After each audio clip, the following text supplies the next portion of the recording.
ዮሴፍ በ17 ዓመቱ ነው ህልም ያየው። ህልም በትእዛዝ ወይ በፈቃድ የሚታይ ጉዳይ አይደለም። ህልምን የሚሰጥ ማን ነው? እግዚአብሔር ነው።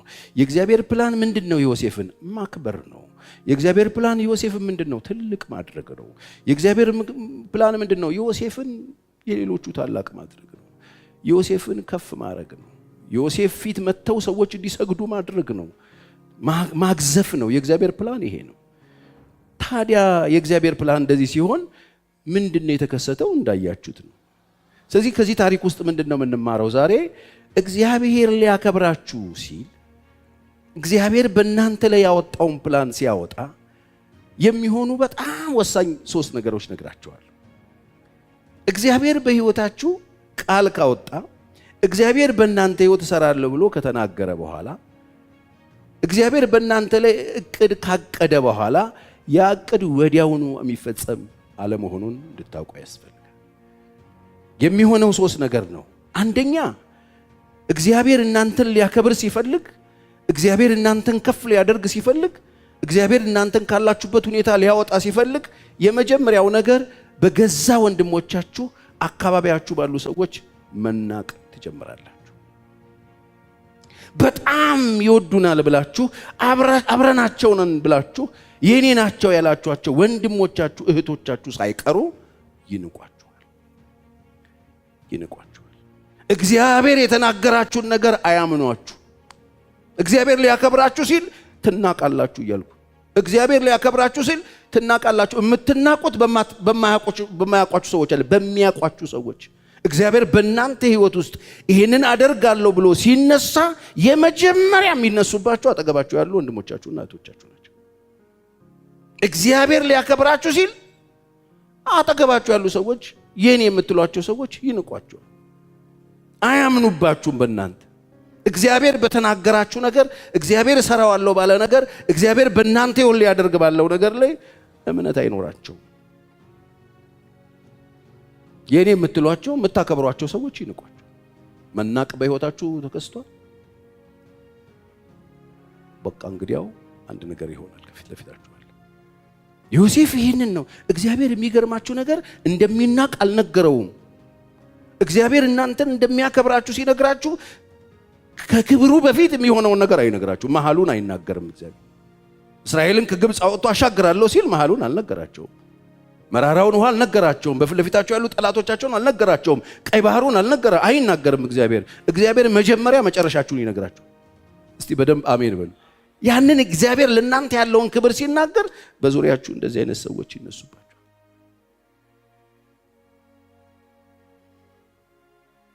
ፊታቸውን ያዞሩባችሁ። ምን አደረጋቸው ወንድሞቹ? ፊታቸውን አዞሩበት። እነሱም ፍለጋ ሲሄድ ግልብጥ አሉበት። እሱ የሚመጣበት ሞቲቭ ደህንነታቸው ሊጠይቅ ነው። እነሱ ፊታቸውን አዞረው ክፋት አሰቡበት።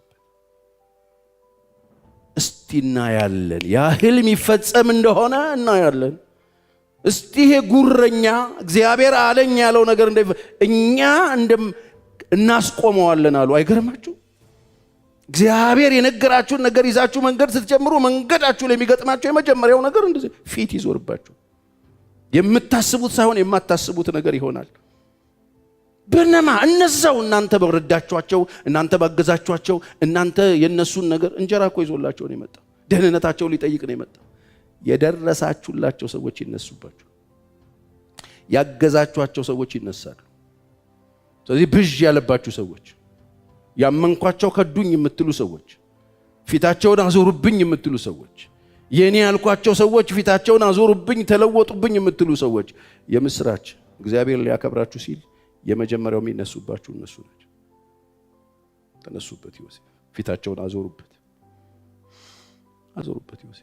ዮሴፍ ምን አለ? እግዚአብሔር እኮ ተናገረኝ። ምን አለ? ይሄው ይሄን አለኝ።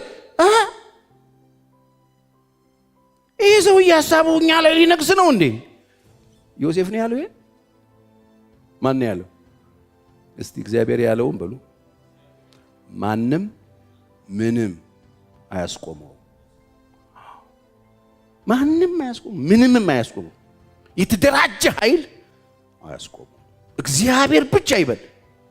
እግዚአብሔር ያለውን ማንም ሊያስቆመው አይችልም።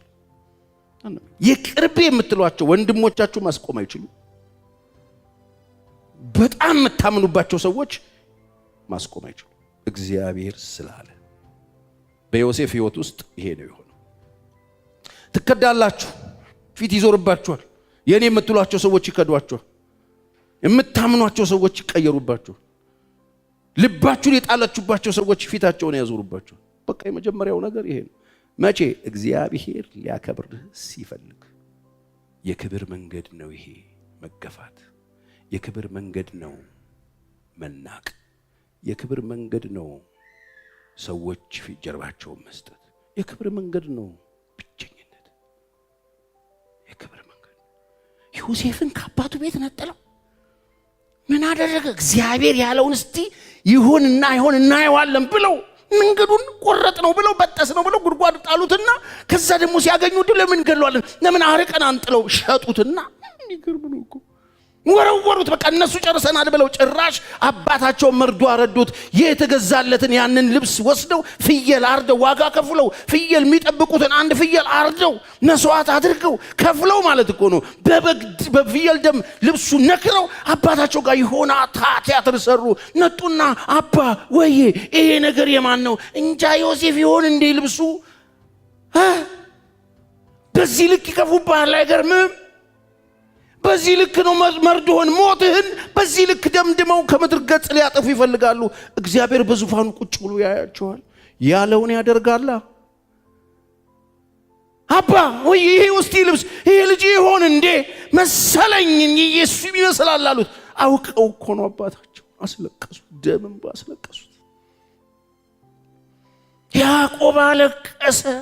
ከዛ ደግሞ ማያፍሩት ተሰብስበው ሊያጽናኑት መጡ ይላል። ተመልከቱ፣ ገለዋችሁ ያጽናኗችኋል። ለእናንተ አዛኝ መስለው ቀብረዋችኋል። እግዚአብሔር ይኸውልህ ያለ እግዚአብሔር ፍቃድ ከቀበሩ አፍርተህ ነው የምትነሳው። እስቲ አሜን በል። አባትየው ልጄን አውሬ ቦጫጭቆታል ገመተ። እሱ ለምን እነሱ ቦጫጭቀው በደም ነው የነካሩት? ወደ መቃብር ወርዳለሁ አለ። መጽናናትም ቢያለ ምክንያቱም አባቱ ይጠብቅ ነበር። እግዚአብሔር ያለውን እንደሚያደርግ ያውቃል። ተቆጥቶት ይጠብቅ ነበር ይላል መጽሐፍ። በልቡ ይጠብቅ ነበር። ይሄ ነገር እግዚአብሔር እኮ ካለው ይሆናል። እኔም እናቱም ወንድሞቹ መስገዳችን አይቀርም። ጮክ አላለም። ለምን? ስለተነሱበት በጣም ስለሚወደው። አሁንም አዳላ እንዳይሉት እግዚአብሔር ያለውን በሕይወታችሁ ሊያደርግ ከፍ ሊያደርጋችሁ ሲል በምትወዷቸው ሰዎች ይከዷችሁ። የኔ ያላችኋቸው ሰዎች ሽል ይሏችሁ። መጠጊያ ታጣላችሁ፣ ትጣላላችሁ። ይሄ እግዚአብሔር ቃል እንደምንጣል አልነገረንም። እግዚአብሔር እንደምንከዳ አይነገረንም። እግዚአብሔር ሜዳ ላይ እንደምንቀርብቻችን አይነገረንም። እግዚአብሔር እንደሚያከብረን ይነገረናል። በቃ እሱን ይዘን እንወጣለን። እስቲ አሜን። እግዚአብሔር ሊያከብራችሁ ሲፈልግ፣ እግዚአብሔር በሕይወታችሁ ያለውን ሊያደርግ ሲፈልግ፣ ሁለተኛ ይሁላችሁ የመጨረሻ የብቸኝነት ወለላይ፣ የማጣት ወለላይ፣ የችግር ወለላይ የመጨረሻ መሬቱን ነው የምትይዙት። የመጨረሻ ነው የምትወድቁት።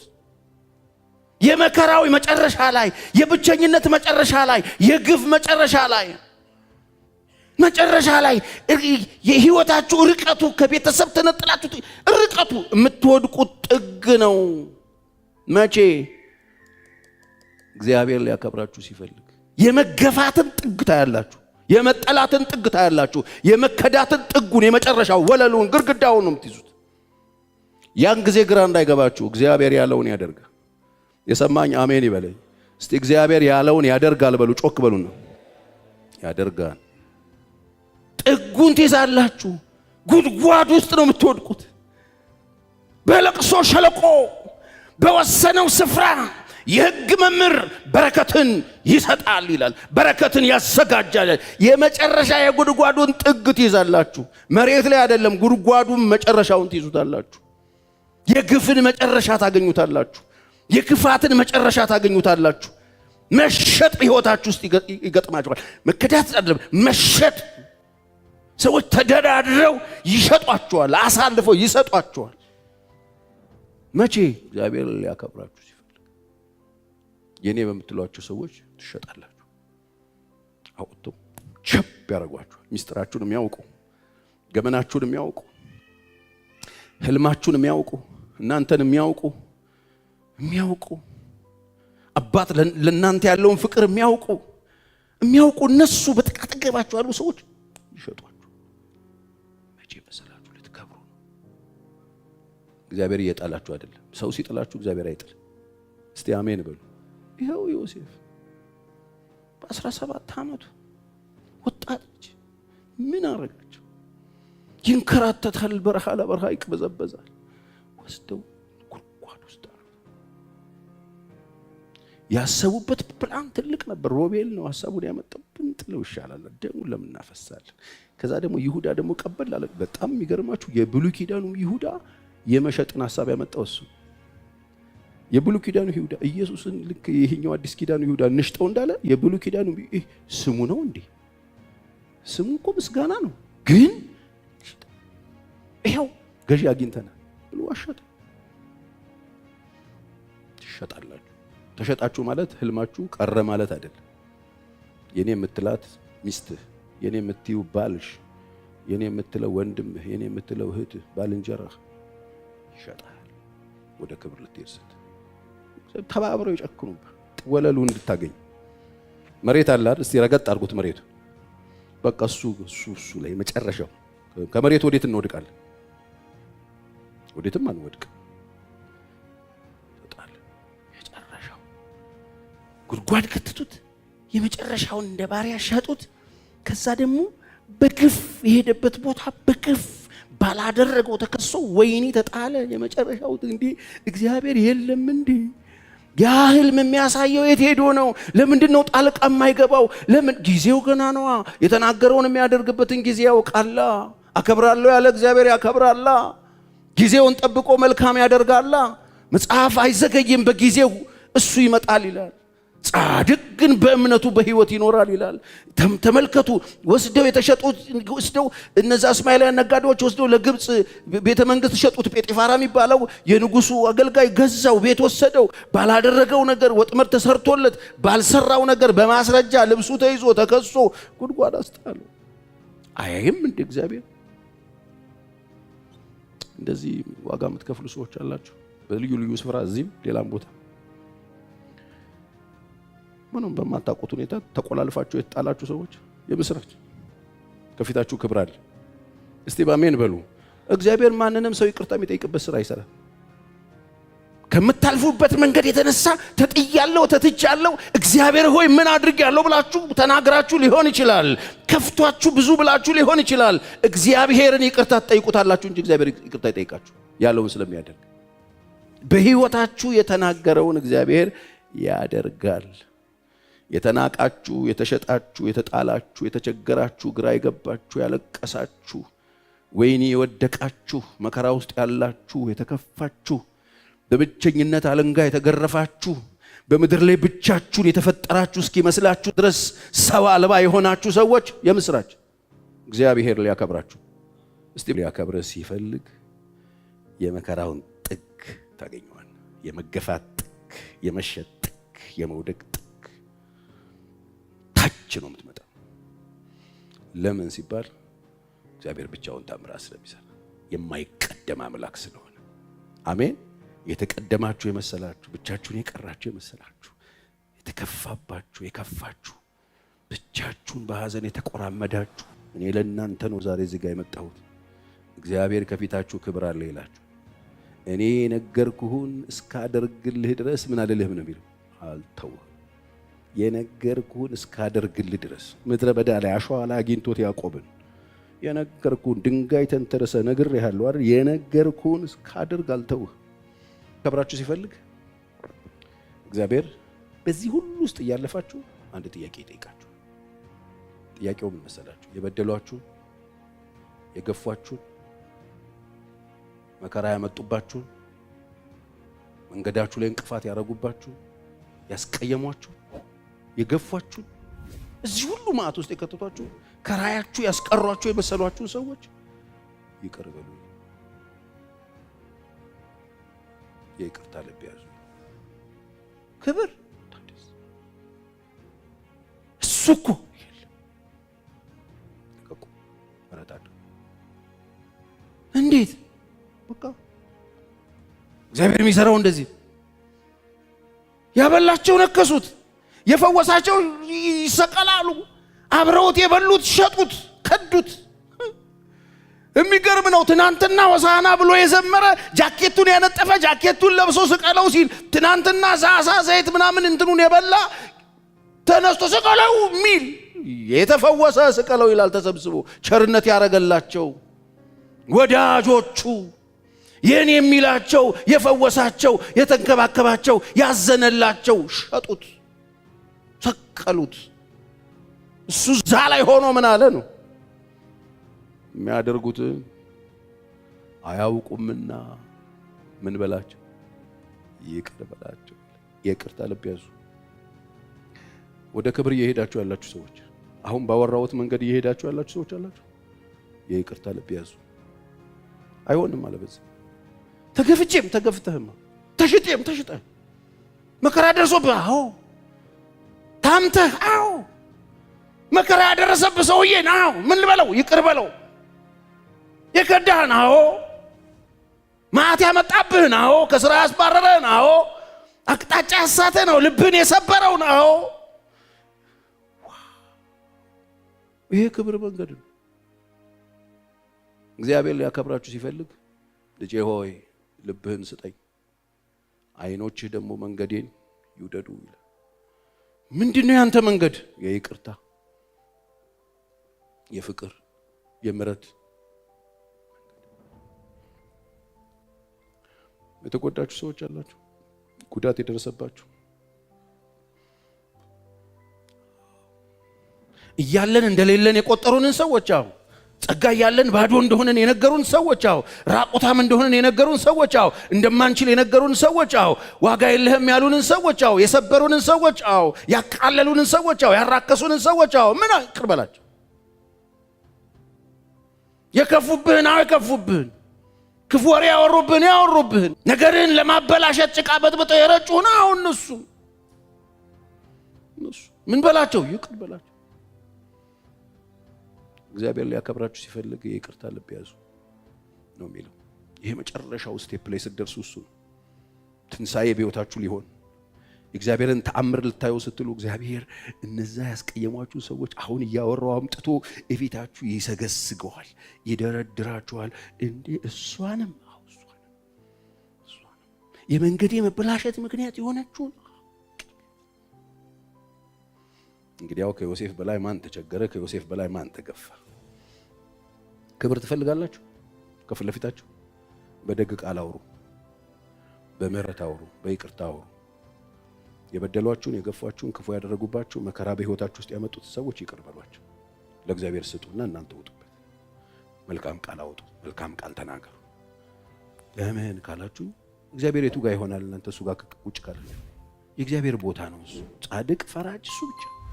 የኛ ድርሻ እግዚአብሔር የሚጠይቀን ይቀርባል። የኛ ድርሻ እግዚአብሔር የሚለንን ማድረግ።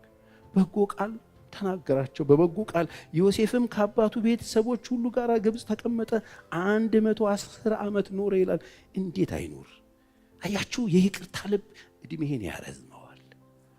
3 ትውልድን አየ ይላል። አይገርማችሁም? የልጅ ልጅ ልጅ አየ ይላል። በቃ እግዚአብሔር ካንተ ጋር ከሆነ የማይሆን ምንም ነገር የለም። እስቲ በደንብ አሜን በሉ። እግዚአብሔር ሊያከብራችሁ ሲፈልግ እንደዚህ ይጠይቃችኋል። ምሕረት አድርጉ ይላችኋል። ምሕረትን ስታደርጉ ውስጣችሁን ይቅር በሉ ሲላችሁ ይቅር ስትሉ ፖዚቲቭ ነገር መናገር ስትጀምሩ ሰዎች ለክፉ አድርገውባችኋል። አዎ እግዚአብሔር ግን ለመልካም ተጠቅሞበታል። የሆኑ ሰዎች አልሰጣችሁም። ሰዎች ባይገፉት ኖሮ ዮሴፍ ጴጢፋራን ያገኘው ነበረ። ጴጢፋራን ቤት ባይገባ ወይኔ ቤት ይጣል። ይኸውላችሁ ከዮሴፍ ሕይወት ውስጥ እንደ እንትን እያንዳንዷን ነገር ተከትለን ብንሄድ ዶቶቹን አንዱን ብታጎድሉት ዮሴፍ ሕይወት ላይ እግዚአብሔር ያለው አይፈጸምም ነበር። ወንድሞቹ ባይሸጡት፣ እስማኤላውያን ነጋዴዎች ባይገዙት፣ ጴጢፋራ ቤት ባይገባ፣ ጴጢፋራ ቤት በግፍ ወይን ቤት ባይጣል፣ እነዛ 2 ጠጅ አሳላፊውና እንጀራ በዛው ህልም ባያዩ ዮሴፍ ህልማቸውን ባይፈታ ያ የተፈታው ሰውዬ ሄዶ ለንጉሱ ህልሙ ግራ ሲገባው የሆነ ህልም ፈቺ እኮ እኔ ቤት አውቃለሁ ባይል ዝም ብላችሁ አስቡት። መጥቶ እንደ ፐዝል እግዚአብሔር ገጣጠሙ።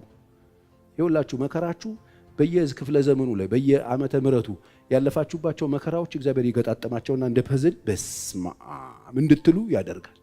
የሰማኝ አሜን ይበል።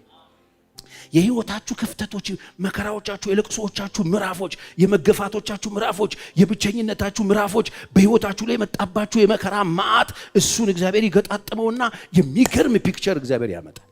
የሰማኝ በደንብ አሜን ይበል። ያደርጋል እግዚአብሔር። ስትገፉ እግዚአብሔር በህይወታችሁ ሊሰራ ነው። ስትጣሉ እግዚአብሔር በህይወታችሁ ሊሰራ ነው። ስትከዱ እግዚአብሔር በህይወታችሁ ሊሰራ ነው። ጓደኞቻችሁ ሲከዷችሁ እግዚአብሔር ጓደኛችሁ ሊሆን ነው። እስቲ በደንብ አሜን። እግዚአብሔር ይሰራል፣ ማንም አይከለክለው፣ ያለውን በሙሉ ያደርጋል።